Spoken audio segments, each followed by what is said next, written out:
All right, there you hear from Donald Trump as he heads back into the courtroom. That's Donald Trump arriving at his criminal trial, week 5, day 15. Michael Cohen is now on the stand. You see Donald Trump being asked about Hannibal Lecter because Donald Trump used his speech in Wildwood, New Jersey over the weekend to talk about, in his words, the late, great Hannibal Lecter, whatever that means. So you see a reporter asking him, why Hannibal Lecter? What are you talking about? Before Donald Trump showed up into the courtroom where Michael Cohen testified, Donald Trump gave that press conference. He also had that lady follow him around who he pays over $100,000 to print out articles that Donald Trump's team thinks he'll like, and then he reads it. Here's Donald Trump reading one of the articles that the lady who prints these articles for him handed to him, and then he starts reading it, and then he basically makes a further admission of the crime that he's charged with. Here, play this clip. Greg Jarrett, we're not, I mean, you take a look at this statement, we're entering the 4th week, and there's still no evidence whatsoever connecting Trump with any criminal wrongdoing. A crime that's not charged, it's a crime that, in which prosecutors won't even tell the defendant what it is. I have no idea what they're even doing. We have records, and they talk about bookkeeping. The only thing down in the bookkeeping is that we call a legal expense a legal expense. We don't call it a construction expense. We don't say for concrete work. We don't say for electrical work. We pay the lawyer a legal expense. And we have a legal expense is a legal expense. It's marked down in the book, quote, legal expense. It's perfectly marked down. The other side doesn't know how to handle it, but they say, let's indict him anyway, because that's what Biden, this all comes from Biden in the White House, by the way. I don't know if you noticed in the back there as well, you have corrupt MAGA Republican senators there. You also have Donald Trump's legal spokesperson, Alina Habba, there.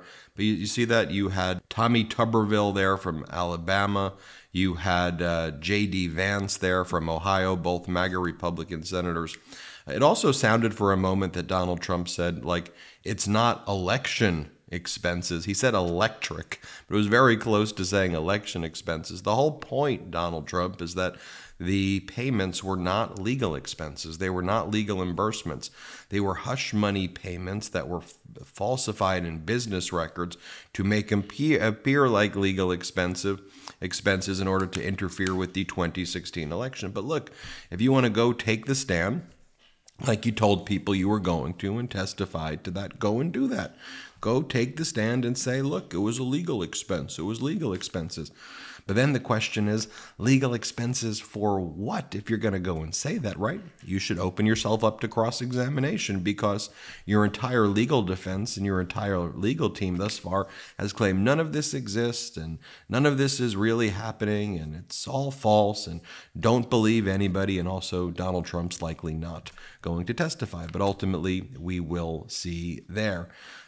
Donald Trump also, during this bizarre morning press conference, also bragged that he thinks New Jersey is in play. He thinks he's winning the state of New Jersey. And he further lied that there was 100,000 people who attended his speech over the weekend in Wildwood, New Jersey. This is what he's talking about before he headed into his trial, where Cohen testified. Play this clip. Step in, because what this judge is getting away with is disgraceful, including the fact that we have thousands of people, we had 100,000 people in New Jersey. They would like to show their support. It's like an armed camp outside. You can't get one person within 3 blocks of this courthouse. I'm sure you saw from our MeidasTouch feed earlier today, we've already debunked this lie that there was 100,000 people there. Look, before the event started, the spokesperson for Wildwood, New Jersey, Lisa Fagan, had said that the entire space at most could hold 20,000. So how do you get 100,000 if the space itself only holds 20,000? Then the space itself was like half full, if that. I saw a number of people try to run calculations based on the spread of the crowd there. I think a more accurate estimate's probably somewhere between 5,000 and 10,000 people who were there. But here, let's show you this quick video of it, just so you can see. These are people leaving the event while he's speaking. By the way, you can see the aerial footage as well. That, you know, there's not 100,000 people here. There's not 20,000 people there. Maybe there's 5,000 to 10,000 people there. And and also all the MAGA people over the weekend were like showing like people in Donald Trump's campaign. They were like showing photographs of like Brazil and claiming that an event from 1994 in Rio de Janeiro was this event, or they were showing like a festival in Germany from like 2014, like just things that aren't this. Anyway, here were people leaving that event. Play this clip. A tender-hearted woman's song for half-frozen snake. His pretty colored skin had been all frosted with the dew. Poor thing, she sighed. Should be noted as well that during Michael Cohen's testimony so far on direct exam, which has been described as, you know, Cohen's handling himself well, answering calmly and confidently.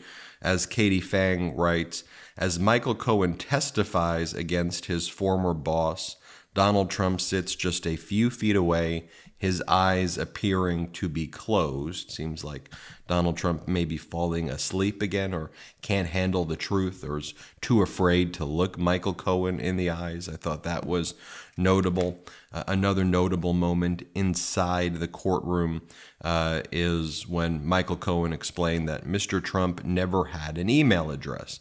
Susan Hoffinger, the prosecutor, asked, "Do you know why he never had an email address?" Cohen said, "Yes. Donald Trump told me emails are like written papers. There are too many people who have gone down because prosecutors had access to their emails." That's one of the first things that Cohen testified to. Cohen testified that he and Donald Trump spoke every single day. He explained how he met Donald Trump from Don Jr. made the introduction back in 2007.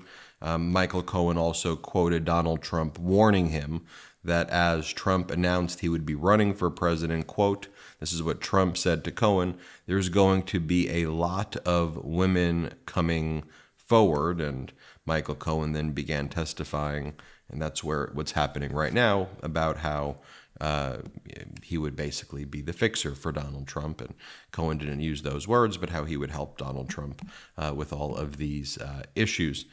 Going back to the Hannibal Lecter question that Donald Trump was being asked as he was leaving, like, why Hannibal Lecter? Let me just show you that clip one more time. Let me show it to you. Play it. Mr. Trump, who's with you in the courtroom today? Why Hannibal Lecter? Do you plan to testify?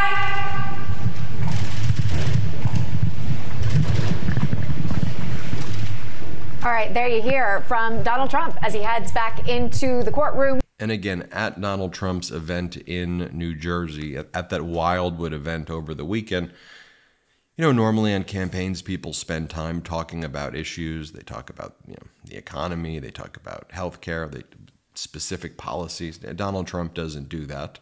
Doesn't matter. Corporate media doesn't call him out for anything. But here's what he spent his time doing, speaking about Hannibal Lecter, and Donald Trump calls him the late, great Hannibal Lecter. Here, play this clip. Silence of the Lambs. Has anyone ever seen the Silence of the Lambs? The late, great Hannibal Lecter. He's a wonderful man. He oftentimes would have a friend for dinner. Remember the last scene? Excuse me, I'm about to have a friend for dinner. As this poor doctor walked by. I'm about to have a friend for dinner. But Hannibal Lecter, congratulations, the late, great Hannibal Lecter. You know, and it's possible Donald Trump got his, I mean, not possible, he always gets his wires crossed, but one of the other things that he also says in these events is he praises the late, great Alphonse Capone, mafia, mass murderer, horrific human being, Al Capone. Donald Trump always says, the late, great Alphonse Capone. So Hannibal Lecter, Al Capone. Here, let me just show you, just so you can see when Donald Trump always praises Al Capone. By the way, I could show you like 50 of these. I'm just going to show you one from one speech. Play it.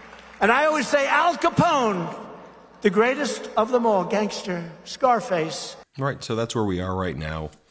We got Michael Cohen testifying, Donald Trump showing up, having that lady who follows him around print the articles. He's reading the articles. You got the basically, more criminal admissions from Trump right there as he's walking in. He's not answering why he's talking about Hannibal Lecter. He's lying about the crowd size in New Jersey and bragging that he thinks he'll be able to win the state of New Jersey, which he lost by 16 points in 2020. You've got Donald Trump quite literally, I think, sleeping again in the courtroom, or at least closing his eyes. And you've got Cohen just going through the facts right now, explaining the things that Donald Trump said, explaining each and every conversation with Trump. And so we'll keep you posted as we get more data, more information throughout the day. But that's where we are right now. So thanks for watching, and we'll be back soon. Enough! Send him to the big house, not the White House. Get the new exclusive tees, mugs, and stickers right now at store.MeidasTouch.com. That's store.MeidasTouch.com.